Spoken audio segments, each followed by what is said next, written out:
Released at the beginning of October, Rafer's Sky Tower took the community by storm. It takes Rafer's trademark style and cranks it from 10 to 11, complete with equally satisfying gameplay, imaginative coins, and a full animation to back it up. However, what elevates Sky Tower from Rafer's other high quality projects is its phenomenal attention to detail when it comes to theming and world building, so much so that playing Sky Tower feels more like exploring a world than playing a GD level, a feat that no other level has achieved in my entire time with the game and the community.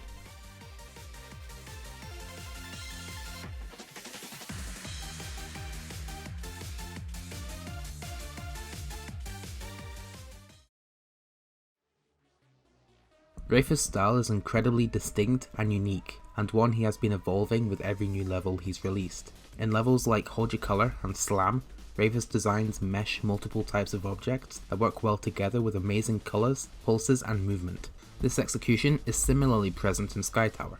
The final stage part of the level is the best example of this in my opinion. The movements of the structures and bright, vibrant pulses in this section give it exciting energy that captures Rafer's style perfectly. Similarly, Rafer's colour choices complement his structuring phenomenally. His layouts often have very big, awkward structures that can be pretty difficult to read, especially when taking into consideration his convoluted coin paths. But thanks to Rafer's coordinated use of colours, he clearly distinguishes the solid structures from passable background deco. Look at the part at 24% for example. The structures and platforms have very defined, bright colours, while the background deco has a more mellow, less saturated colour to contrast. This works to keep the gameplay distinguishable while simultaneously maintaining consistency. Starting with Slam, Rafer incorporated some theming and art assets into his style, which was heavily expanded upon in Silico, a level centered entirely off of escaping an exploding island. Sky Tower brings this further still, with Rafer taking full advantage of all the great aspects of his previous works to create a great ruined tower aesthetic. His art is as clean as it has ever been and incorporated into the designs very creatively, but I will talk about this in a bit more depth later. Finally, I wanted to talk about the first drop, which is something we haven't seen in a Rafer level yet, that being the vertical gameplay section.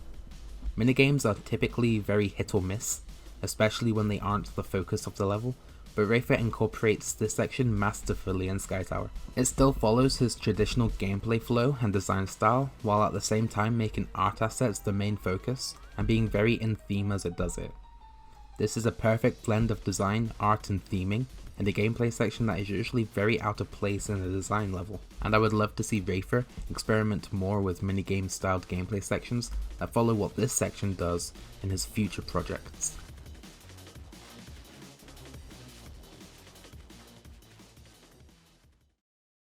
I already talked about how Rafer incorporated theming and art pieces into his style, but I wanted to talk specifically about how Rafer incorporates the art assets into Sky Tower specifically.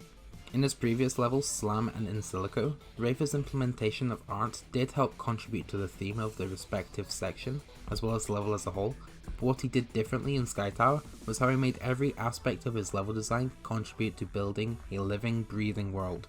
Throughout the entirety of Sky Tower, Rafer makes his structurings feel natural by populating the entire level with different creatures that help to breathe life into the world he is shaping, as well as creating an illusion of ascension with a more vertical style of layout and how he executed his backgrounds. As I said before, Rafer's block designs and use of colours complement his structures really effectively, but he goes a step above in Sky Tower by making them feel like ancient architecture and machinery. 24 to 42% is the best example of this. Rafer's use of browns and golds in this section make these structures look much more realistic, like wood or metal for example, that would resemble an ancient tower. Similarly, Rafer's use of moving objects and application of gears in the block designs hints at an interconnected mechanism, which makes some aspects of this part much more natural than I originally thought, like this rotating platform or this conveyor in the coin route for example. As the player progresses, the structures become increasingly asymmetric, such that in the final section, the structures are much more broken and move more erratically, which makes thematic sense as well, as higher up will be more exposed to the elements, like heavy weather for example. This is a much more symbolic interpretation, but still something really effective and beautifully executed if it was intentional. From 24%, there are a lot of creatures to witness. At 25%, the player jumps on the fish that leaps out of the water, while also getting a glimpse of a winged monster at 28%. From there, a worm-like creature also flies through the clouds at 49%. However, among these creatures, the most noteworthy is definitely the dragons the player interacts with. At 55%, the player hitches a ride on one of these dragons to transition into the next section, and rides on another one again at 67%, where Rafer wonderfully incorporates it into the gameplay of the section by making it smash through obstacles ahead. The ending also has a couple of worm-like monsters that aren't immediately visible. They are flying up between these structures trying to catch the cube, and even uses the default bat monsters in an effective way. Rafer's layout is one that I appreciated more while thinking about how it was built. Rafer uses a lot of consecutive orbs and slope jumps, as well as vertical movement in wave and ship sections to make you feel as though you're scaling the tower. This is best seen in the last section again, with structures gradually getting higher from the ground and the section ending in big robot jumps. Rafer's backgrounds develop the world more subtly, but still really effectively. My favourite example is again at 67%, with the player seen above the cloud line to really emphasise the height of the sky tower. The start of the level highlights all of these elements I've explained already perfectly and sets the theme and style for the parts that follow. The beginning's awkward, asymmetrical structures can represent rocky outcroppings and decaying ruins jutting out of the ocean, while the more symmetrical structures resemble machinery and technology, complete with turning cogs and flashing lights. It also has a couple of creatures too. At 9% there's a water elemental type of guy just chilling, and shortly after we have this thing. I don't exactly know what it's supposed to be, and actually neither does Rafer, but it's still just chilling. The cannon ends the section perfectly. Its low saturated colours and dimly lit room gives it a rustic ancient feeling, and it is the transition point to the fully vertical game mode, sending the player through the clouds and to the sky tower itself. I also can't go without talking about the coins in this level. Once again, Rafer has delivered thoughtful, creative coins, and just like everything I've talked about, they contribute to the world building incredibly well. What really separates Rafer from other creators is he thinks outside the box and comes up with new ideas for everything, especially his coins. And while these coins are still of Rafer's trademark difficulty, they are extremely creative in their execution. Instead of collecting a key or finding a secret way, you're finding a magnet to pull away spikes or feeding an orange to a dragon. These ideas act the same as secret ways or collectibles, but set themselves apart from the norm with how they are implemented into the world Rafer has created. My favourite coin interaction is at 71%. If you collected the telescope at 64, the cube pulls it out and looks to the sky, causing the dragon it's riding on to fly upwards to a separate path. A crucially subtle detail that once again highlights the dynamic, living world, as well as emphasizing the vertical movement one would expect while climbing a tower.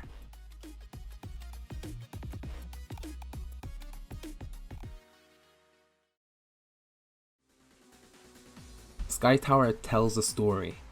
It directly follows the ending of In Silico, and Rafer fully animated a prologue to Sky Tower that builds onto this.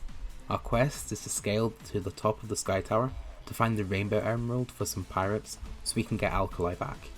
While the actual story isn't referenced anywhere in-game, Rafer does have some very subtle clues in his decoration to thread together a narrative. Throughout the entire level, Rafer's backgrounds help tell the time of day as the level progresses.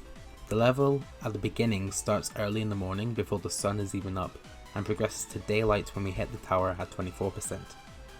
At 67%, the bright oranges on the background match an evening sky, while changing to nighttime at 76%, shown by the sun in the background literally setting. This quite elegant, effective and subtle time progression is my favourite thing about this level, and once again showcases Rafer's outside the box thinking when it comes to level creation. I briefly talked about the structuring in the final section being a lot more broken and erratic due to weather, and while this does make thematic sense, it could also be an intentional design choice by Rafer to indicate increasing dangers. In the prologue animation, the Sky Tower is described as defending the Rainbow Emerald. So the further up the tower, the more difficult it is to scale and the more treacherous the hazards are. Like how at 70% there are pools of lava, and in the final stage, it is a chaos of fast moving objects and erratic broken structures. This is a bit of a far-fetched interpretation, but I still think it's something worth mentioning. The last 5% wraps up the level incredibly effectively. After passing the final ship section, the level cuts to a short animation of the cube reaching the pinnacle of the tower, retrieving the emerald on the podium, and zooming out to see the entirety of the tower that was just ascended. The movements and effects that Rafer used in this ending animation highlights the key aspects of the section, which are the cube, the rainbow emerald, and the tower itself, while also symbolizing the end of the journey embarked and the exploration along the way. This ending sequence really goes to show that world building simply doesn't get much better than this.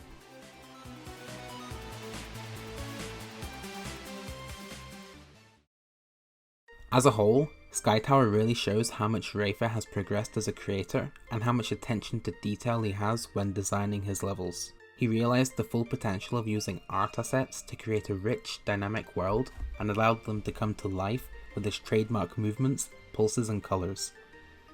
Every aspect of Sky Tower, the structures, colors, art, background and even the layout, helps build the world that Rafer envisioned and is backed up by high energy gameplay and a song that encaptures a sense of adventure and achievement.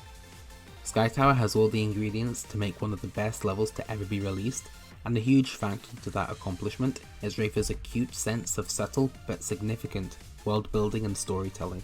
Sky Tower does what Rafer has always been doing, progressing his style and releasing a super high quality level in the process. This level offers something for everyone, a fun easy demon with difficult coins for those looking for more of a challenge, high quality glowy designs and great theming and art to complement them, and even a world to explore and a story to tell. Sky Tower is a masterpiece in every regard, and I eagerly await the next project that Rafer works on.